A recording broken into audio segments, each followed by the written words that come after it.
Hey everybody, and welcome back to Bros at the Board, an actual play podcast where we are currently exploring the Chronicles of ORB, a Monster of the Week campaign written by yours truly. I'll be your keeper this evening. My name is Mike. Hey, and my name is Ray. And hey, my name is Nick. And you can find us online at BATBcast1 on Twitter. That's really the only thing we have up so far, but keep an ear out, and we'll be talking some more about social media in the coming episodes.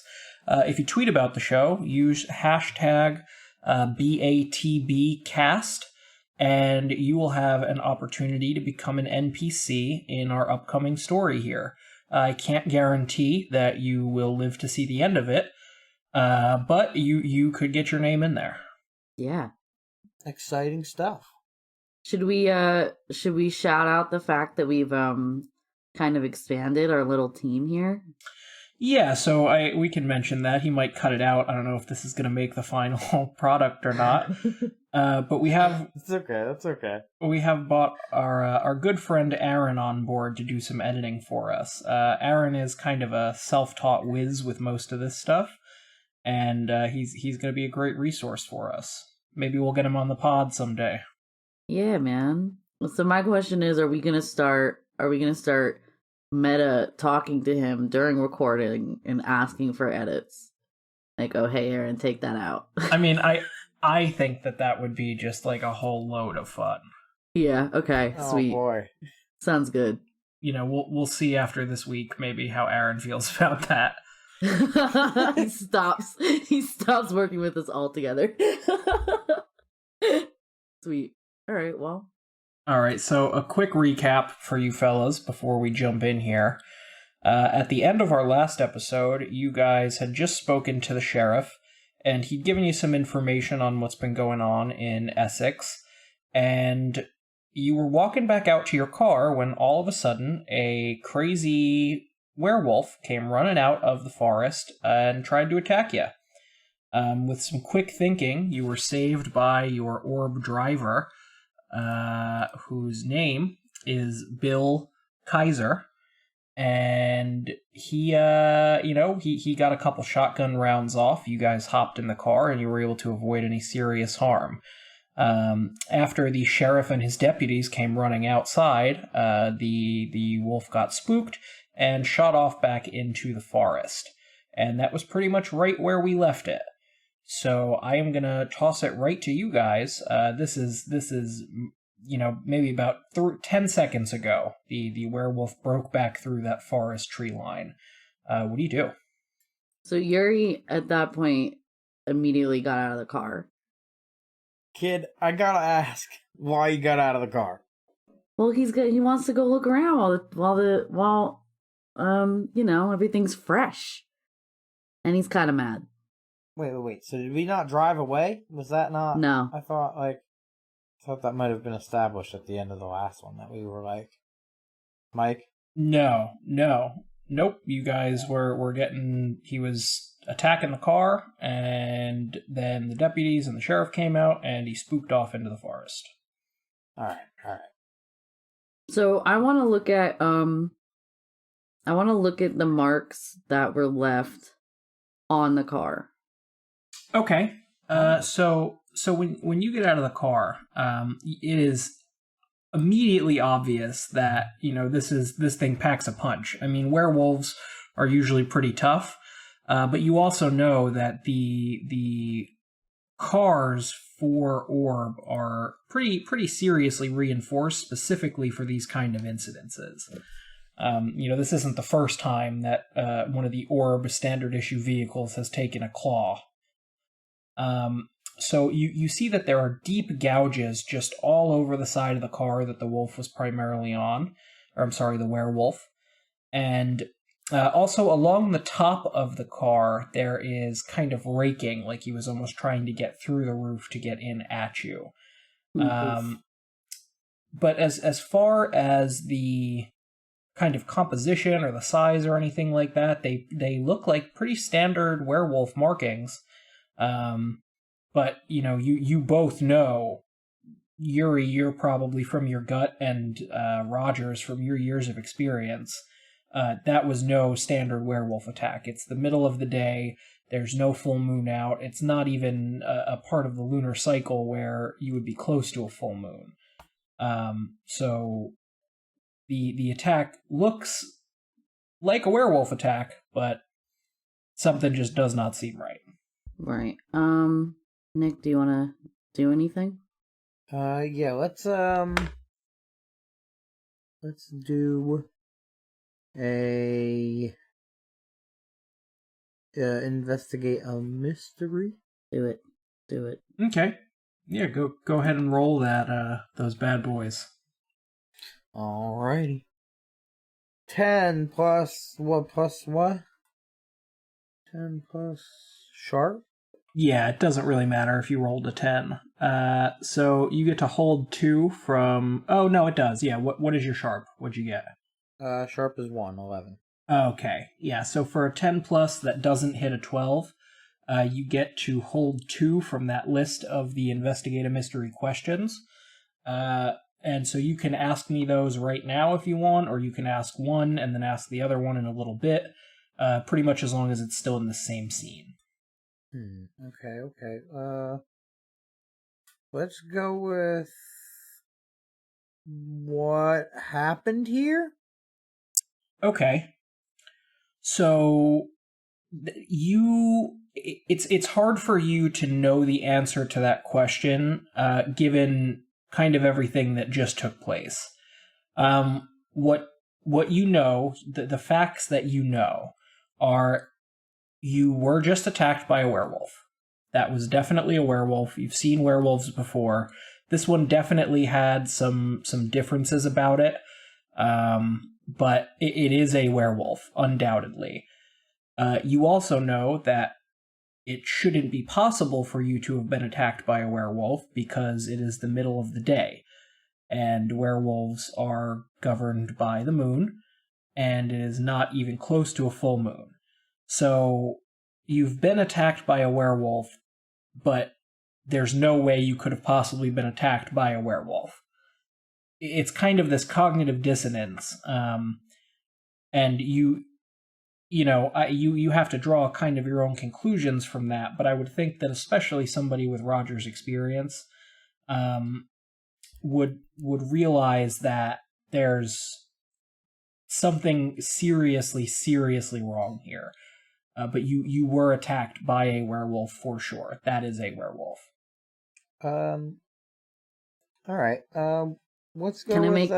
Can I make a suggestion? Yeah. What's being concealed here? Yeah, that's what I was gonna go with. That's a good one. Sometimes you just gotta let it happen, Ray. Well, your first one was what happened here, and you had literally just watched what had happened here. Well, I was hoping for more of a... I know he can only give me so much right now, but I was hoping for more of a, why did what happened here happen here? I know that's not the question, but, right. That's what I was going for.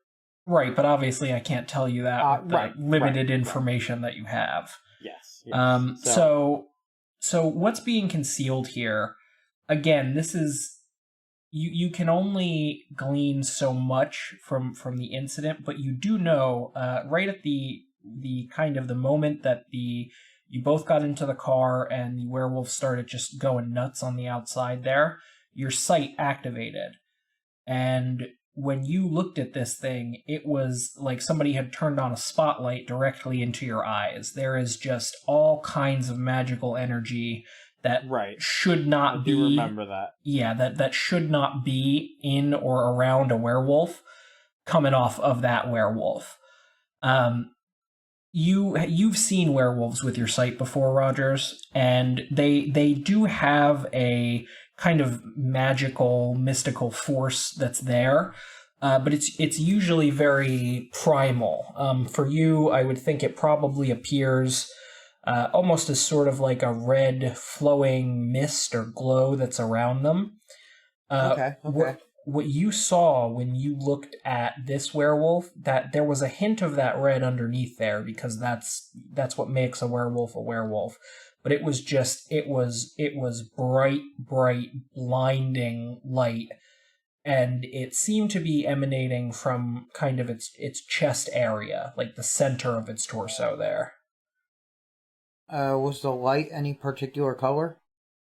Or I guess that really wouldn't matter much, but I'm just curious, to be honest. Just blinding white light. Oh, okay. It was almost like looking at the sun. I don't know why, but I pictured pink. No, definitely white. Okay. Huh. Okay. So at this point, it's only been maybe a minute now. Sheriff Dawkins kind of steps down from the front of the station there, and he puts his very large gun away in its holster. And he's looking at the two of you, and he just says, "So does one of you want to tell me what the hell that thing was, or?" Well, it looked like a werewolf. But yeah, no doubt about that. That was definitely a werewolf. Yeah. I thought werewolves were a nighttime problem. Right, yeah. I was also under that impression. Yeah, traditionally they're like governed by the moon cycle, and like it's not even a nocturnal thing where you would expect them on any given night.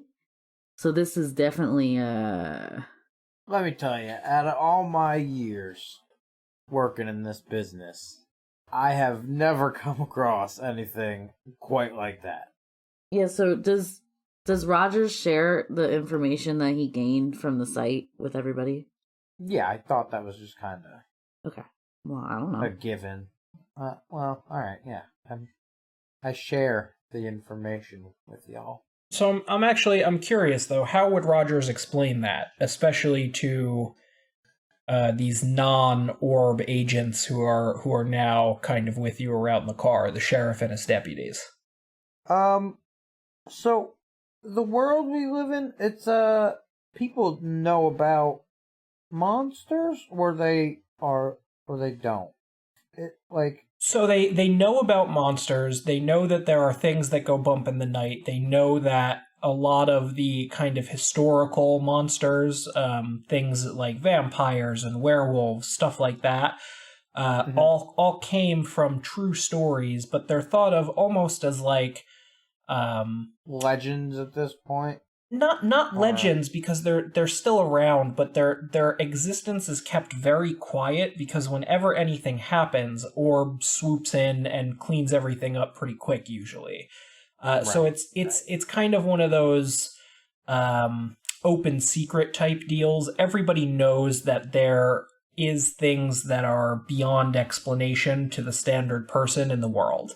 Everybody knows that there are people who can do incredible things that don't make any sense to an average person. They don't. Oh, that was my next question. Okay. Right. Okay. They don't necessarily understand kind of the mechanics of that or how it works, and it can still be very scary for some people. I mean, I figure like even though Rogers has had the sight and these powers for a while now, I genuinely believe that he doesn't really quite fully understand it himself. That's fair. So, like, I can explain it, like, how you described it to me to everyone else, but... I don't think you have to explain the mechanics or even the fact that you have something called the sight. I think what he's asking for is just, like, how do you explain that you know there is some magic-y bullshit going on with this werewolf? Like I said, I could just describe what I saw. So do that. But that's okay. That's what I was gonna do. that's always what I was gonna do. Oh God, let me get the character voice back. Hold on. I'm trying. It's been a while. Don't do that. Don't do that accent again. No, that's what I'm avoiding. I took a hard turn in episode 2, and I didn't like it. All right.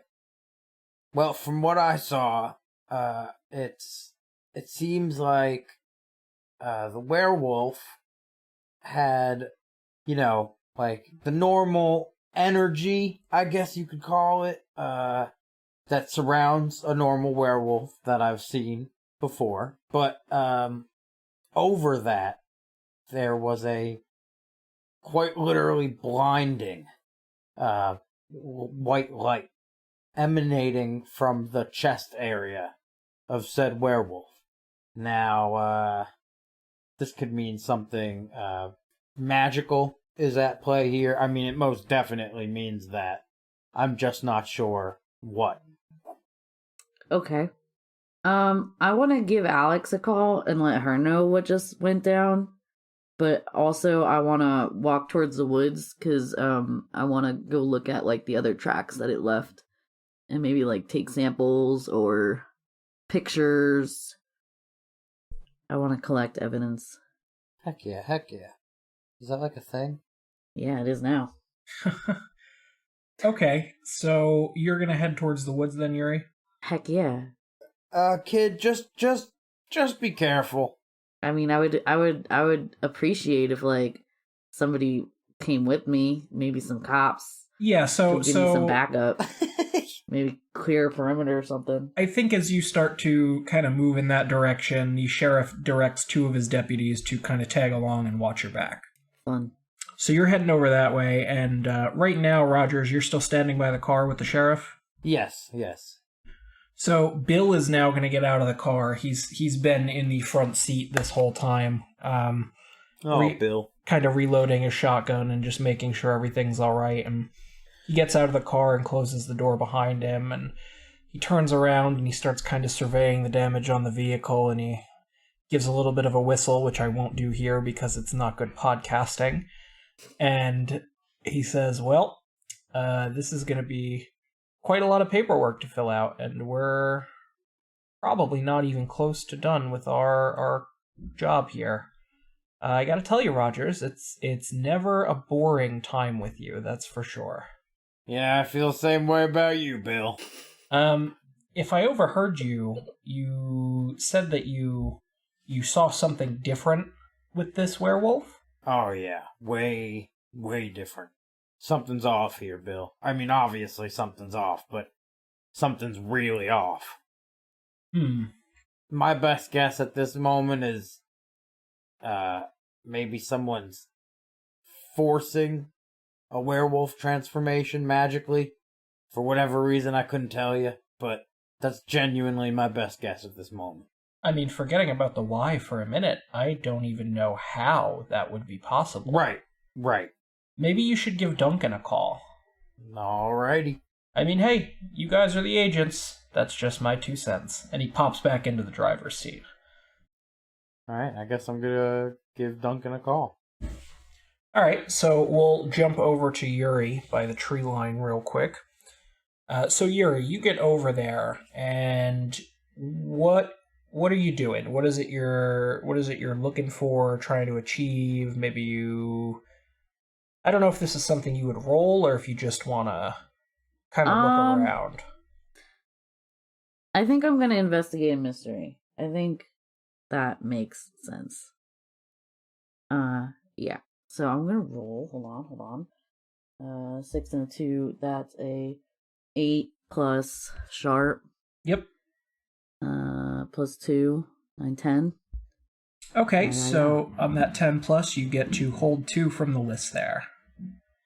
I want to ask, what was it going to do? Oh. It was going to kill anything that it got its claws on. Okay. Oof. Well, that answers that. And where did it go? So, you're taking a look at the tree line, and you're looking at the general area where it went tearing back into the trees. And you also noticed as you were walking over, there are just deep gouge marks pretty much everywhere this thing touched. It's very clearly running very hard when it runs, and it's leaving very noticeable tracks. As you kind of pop your head into the other side of the tree line, and this makes the deputies who are with you very nervous, you see that there is a pretty sizable path of just destruction leading much, much deeper into the forest. There are bushes that have been kind of ripped out. There are huge claw marks in some of the trees, and there are just these massive, deep tracks in the kind of the dirt and the mud heading very deep into the woods here. What I would like to do is have these two guys, like, take some samples of, like, bark and, like, maybe make, like, a mold of a footprint and maybe send some shit back to Alex and, like, have her look at it and kind of explain the situation, but preferably not me. I don't want to have to do all that. What the fuck? Well, I'm trying to move the story along. We still want to go talk to this Lewis girl. Oh, This Lisa Lewis. I thought you were pushing it on me. I thought that. No. I'm trying to push it on these deputies. I gotcha. But, like, also, you know, I don't want to just, like... I don't know if you should go giving orb agent numbers out to deputies, to be honest. Well, what I'll say is you are federal agents. This is a pretty clear-cut case of something that falls into Orb's jurisdiction. You could do that. You could task these deputies with collecting these samples and sending off this information. Obviously you run a risk of them not being professionals in your field, but as far as getting impressions of the kind of the marks on the ground and stuff, the deputies have not worked crime scenes before because, as we mentioned in the last episode, they've had to be deputized very recently. But if you give that order to these guys, they will probably work with the sheriff to get that done. Yeah, okay. That's fine. It doesn't have to be perfect. So what I'm curious to hear, though, is how would Yuri actually do this? Because Yuri is a freshly minted orb agent. This is probably the first this is definitely the first opportunity that he's really had to kind of wield that ability. Very meekly, I'll tell you that much. He's looking around and he looks over at the two dudes and he says, I would love you guys to be able to get some samples for me, maybe a chunk of some tree bark, maybe some, molds of any kind of footprints or tracks that this thing has left. My partner and we were just about to head out to get some more information. So it would be really, really a huge help if you kind of gathered some stuff for us. You think you could do that? The pudgier, doughier faced of the two deputies looks at you. Well, they're both looking at you, but this one kind of takes a step forward and he goes, okay, listen, can I ask you something, man? Absolutely, yeah. Was that really a werewolf? Well, if you can answer that one, you let me know, buddy. It sure as hell looked like it, but to be completely honest, I have about as much information, maybe less, than you guys do. Jeez. And he just kind of turns around and pulls out an evidence bag from his deputy's belt, fumbling with it for a moment, and starts to kind of collect some of the sampling and stuff that you've asked for. And then his lankier friend does the same. So you heading back over to the car? Yeah. All right, so you get back over to the car, and the sheriff is on his phone. Agent Rogers, you are on the phone with Duncan. He has just picked up after 3, maybe 4 missed calls, and he says, Rogers, this better be real important. Duncan, listen, we have a werewolf here, and it's coming out during the day, attacking anything that moves. What the? Werewolves don't come out during the day, Rogers. What are you talking about? Duncan, I saw it with the sight, and it had the normal werewolf aura to it, if you will, but it also had massive amounts of magical energy emanating from its chest. My best guess at this point is maybe someone's trying to force werewolf transformations. The line is silent for a moment, and you hear some rustling of papers on the other side, and it sounds like maybe a couple things being pushed off of a table and replaced with other things, and you hear the telltale sound of leather slapping against the top of a desk, and then you hear some ruffling through some more pages, and Duncan says, "Yeah, that's not good. All right, listen, you and Yuri better be real careful. I'm not 100% sure, but if you're dealing with a werewolf who's stuck in werewolf transformation full time, this is an incredibly dangerous situation. Let me dig into some stuff here, and I will get back to you." All right. And then the Sounds phone. good. And before you even have a chance to say that, the phone line is dead. So you guys are gonna hop in the car and head off, right? Yeah. So you hop back into the car, and Bill is sitting there, and you can see that he's already gotten a start on some of the paperwork. He keeps these forms in the car now, and especially when he rides with you, Rogers. And he turns around and he looks at you, Yuri, and he looks at you, Rogers, and he says, "All right, gentlemen, where are we headed?" The Lewis residence? Lewis. Okay, that's the mayor, right? Correct. And one of the victims of one of these attacks. Gotcha. Let's head over there. He was one of the ones that, like, came out pretty alright, right? Out of character. He was one of the ones that came out, like, okay. He didn't get too effed up. It was a little girl, and yeah, I don't remember if she got bit or not.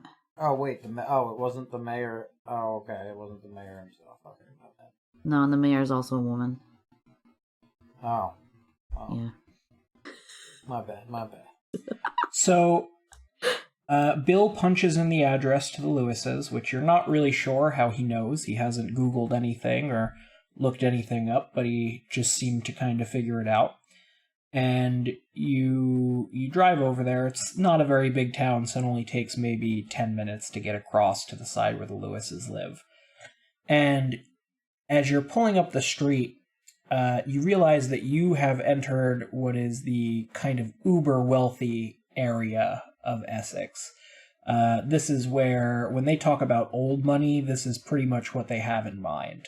There are grand mansions as you're coming down this road. There's maybe only 10 homes that you've passed in the last 2 miles, and they all have pretty sizable estates surrounding them. They are just beautiful stone and brick edifices. There's one modern one that sticks out like a sore thumb, and you're pretty sure the homeowners association probably isn't too happy about that.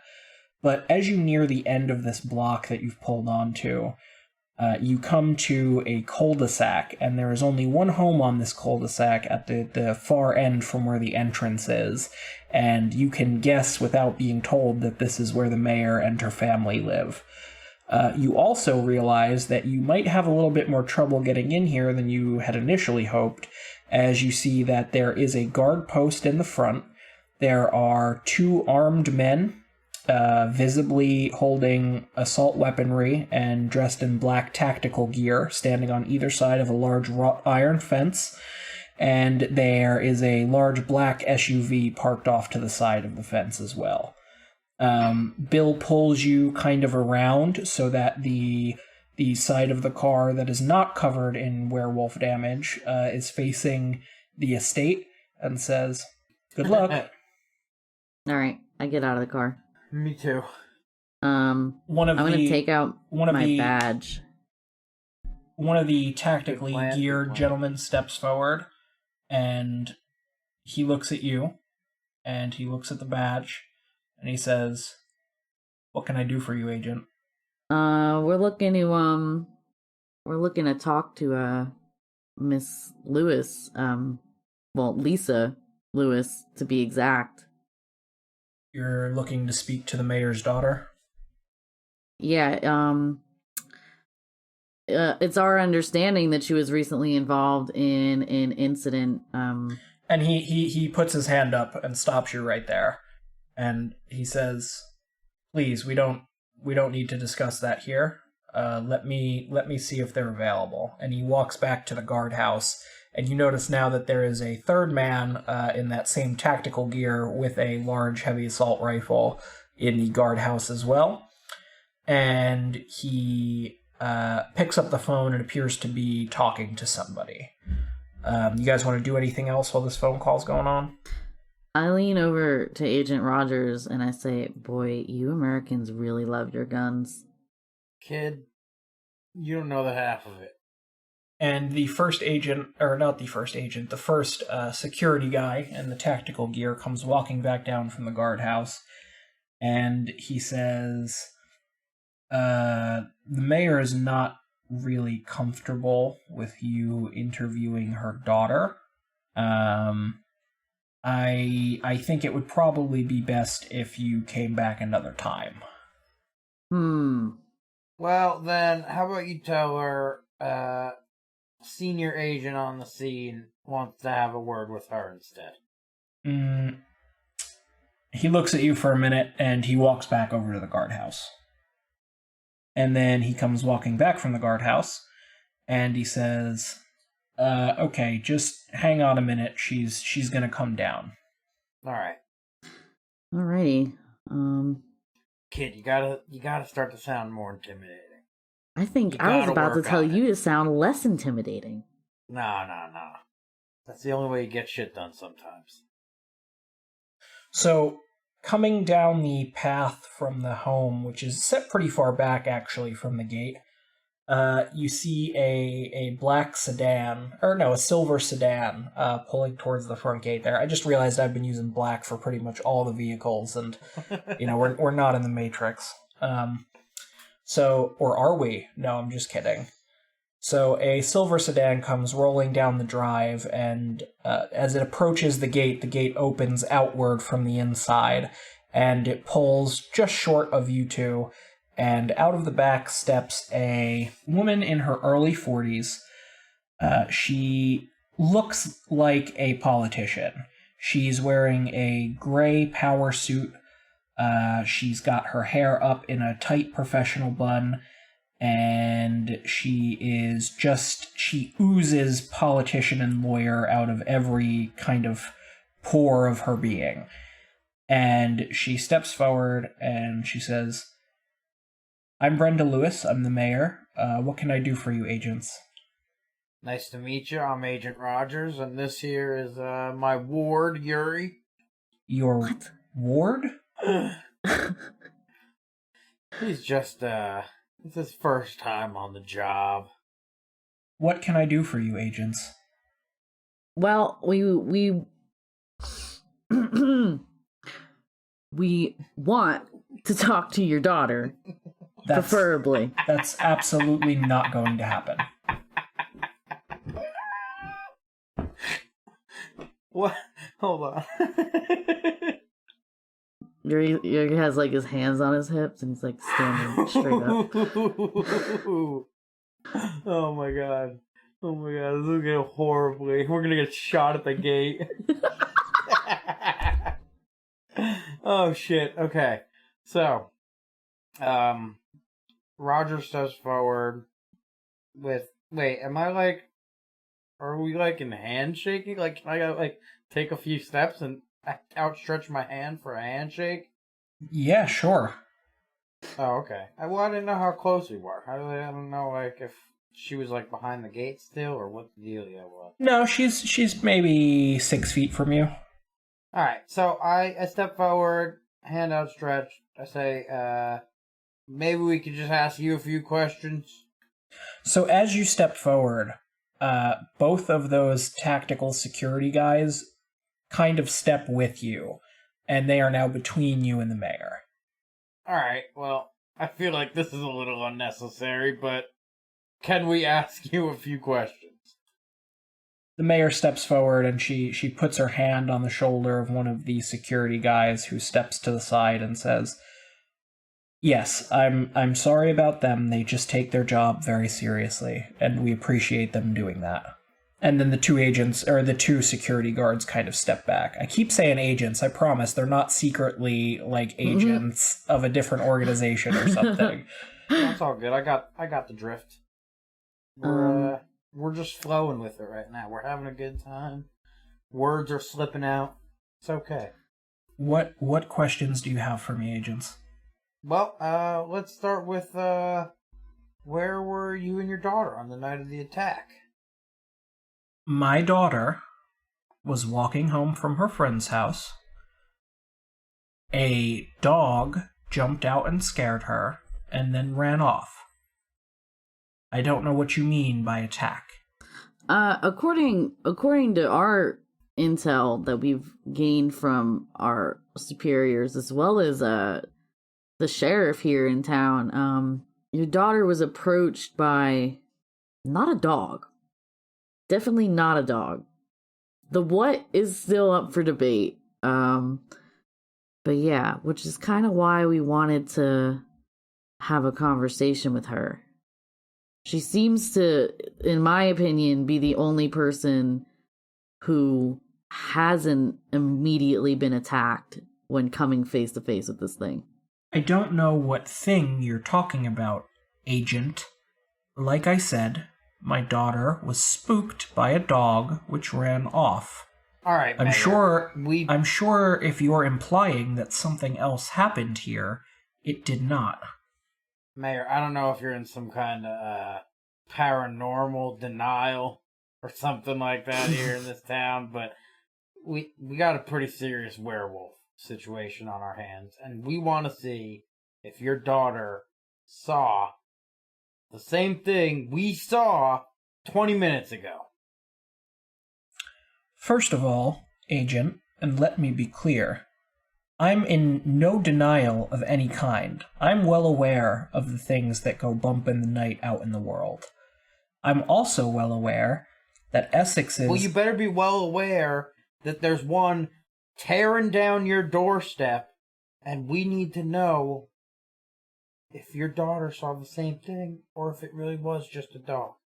You're talking... So this way, we could go question people more important than yourself in this situation. She looks very taken aback that you've implied anybody could be more important than she is. We need to rule you and your daughter out. And she says to you, I assure you, our oddities control unit in town is one of the best in the country.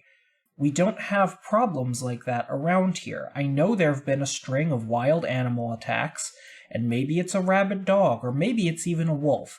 But I assure you, Agent, there is nothing out of the ordinary going on here other than the Bill, fact... turn the car around. Excuse me? I'm talking to our driver, Bill. I need him to turn the car around. From inside, you hear Bill just say, whatever you say, Chief. And he does a little lap in the cul-de-sac, does a bit of a K-turn, and pulls back with the other side of the car facing the estate. You're telling me a normal wolf or rabid dog did this to our car 20 minutes ago? Is that what you're telling me? For just a moment, the mayor's face displays probably the only genuine emotion that you've seen in this conversation, and she is shocked. But she very quickly recovers and says, I don't know what did or didn't happen to your car, Agent, but I'm just not clear what my daughter has to do with any of this. Your daughter is our only witness right now. So at this point, one of you is going to have to roll to manipulate somebody. I'm ready. I'm ready. I was waiting for it. Okay, go ahead. Wait. What's your charm? Well, I can roll plus sharp instead because I have see it all fits together. Oh, what's your sharp? +2, and I rolled an 8. Then go for it. So that's a 10. Go for gold. Okay, so on a 10 plus, they'll do it for the reason that you gave them. If you ask too much, they'll tell you the minimum it would take for them to do it, or if there's no way that they would. So you see that the mayor is... Well, what do you say? What do you say to the mayor, Yuri? Well, she's our only witness, and Rogers is smoking a cigarette at this point, keeping quiet. oh god, He got to the point where he was getting actually heated and needed to what a filthy habit. needed to chill out. Hey, I didn't say we're what not kind of thing he was smoking. I just said he was smoking. I can understand not wanting to get your daughter involved in all this. I can understand not wanting to have to make her relive something like that. But really, Miss Mayor, this is the only lead we have right now. So if you work with us, it would really be appreciated. I feel like we got off on the wrong foot here, but we really are on the same side. We're just trying to protect you and yours. So the mayor looks at you, Yuri, but doesn't say anything, and looks back at the car, and looks back at you, and looks back at the car again. And after a disapproving look towards Rogers and whatever he's smoking over there, she... Oh, wait, that was my question. I wanted to ask a question while Ray was describing something just now. Is it safe to say in our fantasy world here that marijuana has been legalized in all 50 glorious states because they have way bigger issues to be concerned about?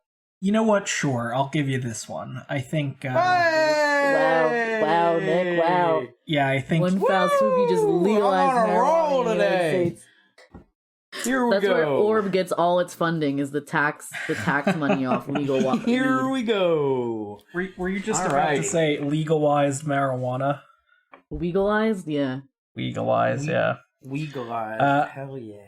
All right, so yeah, obviously we'll go with it's legal, but there are still going to be people who disapprove of that, Of course, as there are people who disapprove of smoking cigarettes, which is also legal. I assume it's still akin to essentially like drinking on the job. Right, yeah. It's not Yeah, smoking a cigarette on the job. It's like, It's certainly frowned upon. Orb HQ would not be super happy to find out that you're toking in the middle of a job. Yeah. Right. In front of a mayor of a town. Yeah, well. We're beyond that now. So she says to you, she says, all right, give me a couple minutes. I'll go get my daughter. And so she hops back in the car, which heads back up to the house. And maybe about 10 minutes later, just when you're starting to think maybe she was just giving you lip service and wasn't going to show back up, the car comes rolling back down the drive, and the mayor gets out, and so does her 14-year-old daughter, Lisa. Lisa looks like the spitting image of her mother. She has not quite as tight, but still wearing a bun in her hair, and you can tell immediately that she is super uncomfortable with the situation. She doesn't like being around people with guns, and there's a whole lot of people with guns here, and she just immediately looks as though she would rather be almost anywhere else in the world. Oh, man. I just feel bad. Like, why did we do this anywhere else? Like, why do we keep doing this at the bottom of her driveway? Why is this happening like this? Because that's where they want it. Stubborn bitch, or like what the fuck? Okay, sorry. I mean, are you gonna ask that in character, or are you just venting? No, I was okay. I was gonna say in character. Why don't we? I was gonna let Yuri handle the questioning of the kid. Sure. I felt like Yuri could probably. Why don't we take better. Why don't we take a walk? Just you know, us and your mom, maybe on the property. You know, we can just kind of walk and talk as we do this. She looks at you and she nods and turns around and starts to walk back inside the gate, followed by her mother and one of the security guys lagging kind of behind. Okay. You going with Rogers, or are you hanging out here by the car? I'm definitely going with, but I'm debating whether or not to leave my guns at the car to make the kid feel more comfortable. It's kind of a moot point at this point. I mean, there's a dude with a gun anyway. Yeah, but like, if shit really hits the fan, what the fuck is an NPC gonna do for us? Like, genuinely. Right, which is what I'm saying. There's already a dude with the gun, so she's already uncomfortable. Alright. What's more guns gonna... Well, that was the whole point of, like, walking around and, like, getting away from as many... Okay, whatever. Let's continue. I'm overthinking shit. Let's go on. I'm coming. So, with my guns. So as you walk... So as you walk behind the fence line there, the mayor and her daughter take a left turn, and you see that there's kind of a path that runs along the fence line of the property. Now that you're beyond the front gates too, you can see behind this kind of hedge line that runs the fence the rest of the property. This is just a gigantic piece of land that they have.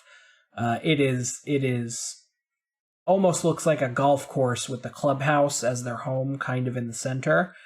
And as you're walking along the kind of hedge line there on the other side of the fence, I imagine, Yuri, you would probably be walking up front with Lisa, trailed very slightly by Brenda, who is her mother, the mayor, and then I would imagine Rogers and the security guy are bringing up the back. Is that probably pretty accurate? Yeah. That's what I was picturing. Okay. So you start walking, and Yuri, what do you want to do here?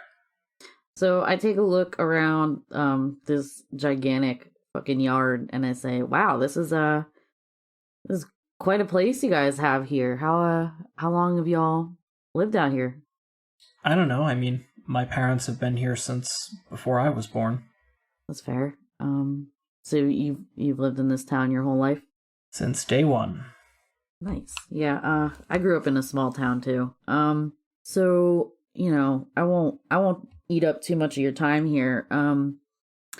So your mom was telling us that you were walking home from a friend's house and something jumped out at you and you know, kind of scared you. She stops mid-step for just a moment, and she turns around and glares at her mother, and then turns back to you and says, "It wasn't something, and it didn't scare me.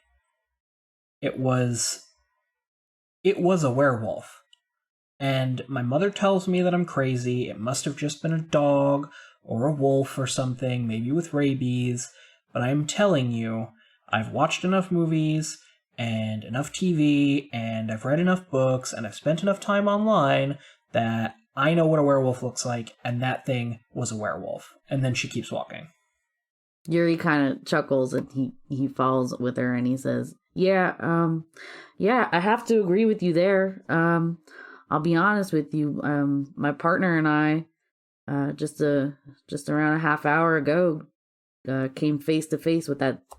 Well, what we think of is the same thing that you saw, and I have to agree with you. It's a textbook werewolf. Can you tell me any detail that you remember, anything at all that you could tell me about that night?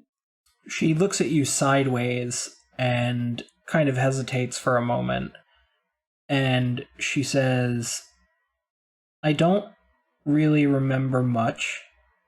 I know that it was kind of cool, a little cooler than it has been, at least. I was coming home from my friend Darlene's house. I mean, I was walking up the road that you guys had to come down to get here, and This road here. Yeah. And Okay. this thing just, it was suddenly there, and it looked at me, and I thought for sure that I was dead. And when she says that, you hear her mother kind of stifle a gasp from just a few feet behind you.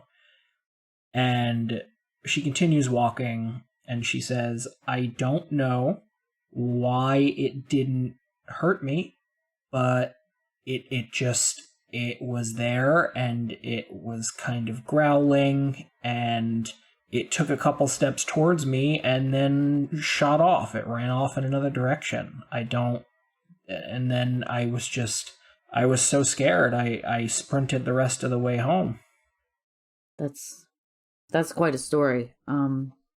First of all, I'd just like to say that I think you're really brave. A lot of people, I don't know, a lot of people wouldn't want to talk about something when they see something like that. A lot of people clam up. You didn't hear anything, or there wasn't anything that you could have heard or saw that sent it running off in another direction? And she kind of screws up her face and looks like she's concentrating really hard. And she just kind of shakes her head defeatedly and says, "No, there wasn't anything. It was just a quiet night. I really don't know what happened." Can I ask you another question? Of course, yeah.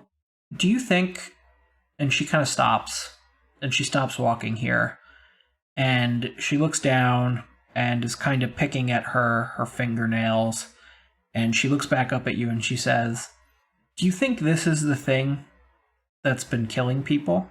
Well, we have a pretty good inclination that it is. I can't imagine that, your small town has more than one werewolf running around. And at that point, Brenda comes forward and she puts her hand on her daughter's shoulder and says, "All right, Agent, I think that's quite enough for one day." Yeah, okay. If you think of anything else, or if you have any other questions for me or anything like that, here's my contact information. And I hand her a card, I guess. I don't know. Okay, yeah, so she takes a card from you. The mayor takes it, not her daughter. And yeah, I was about to say maybe hand it to the mother and yeah. not the 14-year-old. Yeah. Oh no, I was handing it to the teenager. Yeah, and the mayor just kind of intercepted that and took it herself. And as you turn around and you start to walk back towards the kind of the gates there, Lisa says, "Hey, wait a minute. Mm-hmm. What's up? Have you talked to the Bryans yet?" No. And Brenda just says, "Lisa, come on now. Don't those people don't need any more heartache. Don't do that." And Lisa, is it the family of one of the victims? Lisa looks at her mother and then looks back at you and says, I don't know about, I don't know, maybe like a little over a month ago, Mr. Bryan just kind of disappeared. I'm friends with his daughter. She's a little bit older than I am, but yeah, she's I don't know. I'm not sure that it's related, but it just seemed really weird, and it was like right before all of this started happening, right before all these animal attacks, and she puts the air quotes up while rolling her eyes very obviously in her mother's direction, started happening. I mean, maybe it's nothing. I don't know. You guys are the agents, but I just thought I'd mention it. I shoot Rogers a very pointed look, and then I look back at Lisa and I said, "Thanks. That's a really big help." Yeah, okay. And then she turns around and goes back to looking at the flowers along the path or something. Well, Madam Mayor, thank you. It's greatly appreciated. And again, if your daughter or yourself thinks of anything that you think could further help us along, it would really be appreciated. Don't hesitate to reach out. We'll be sure to do that. And she kind of gestures for you to get back in your car. So you guys hop back in the car, and Bill turns and he looks at you and he says, "So how'd that go?" Better than expected. Yeah. Not as bad as I thought it would. The kid did a really good job. Am I the kid? Yeah. Oh. So where are we heading to next, fellas? I guess Well, the Bryanses. Yeah. The Bryanses. To the Bryanses. To the Bryanses. And Bill kind of furrows his brow for a minute, and he says, "Oh, are you talking about those folks that own the security company?" I have no idea. Are we? Well, are you talking about Gerald and Paulina Bryan? Sure. Let's head that way. All right, we'll head over there. And you guys pull around from the drive and start heading back down that long stretch of houses. And as you're heading back towards the main road, you're kind of looking around, and Rogers. Let's see here. Give me just a second. Uh-oh. Feel something coming on. Something's happening. Are you good? Do we need to pull over? I don't know. Go to the bathroom? Are you having a heart attack? So Rogers, could just be indigestion. Real quick. Could be a magical event. I'm not sure. So Rogers, you are not in the car anymore. Oh boy! You are in that kind of blank space that we talked about before, when you had that vision when you were in the car earlier. Shit, did I smoke too much, or... Did you say that out loud? Yeah. Absolutely. I was also imagining he leaned back and screamed, "Oh boy," out loud. No, I definitely did. I 100% did. Okay, so you say that into the void, and you hear a deep chuckle from what sounds like a very far distance away. And it takes a moment, but it starts growing louder and louder and louder, and soon it's all that you can hear. It's ringing in your ears. And then it abruptly stops. And in front of you, there is the outline of a human figure, but there are no discernible details. There's no face or real kind of extremities. You see that it has arms, but you can't quite make out where there would be hands, and there's definitely a torso and a waist and some legs, but you can't really make out anything below that. And it looks at you, and it says, Well, Agent Rogers. Long time no talk." Yeah, hey again, old friend. Well, I don't know if I can call you a friend, but hey again.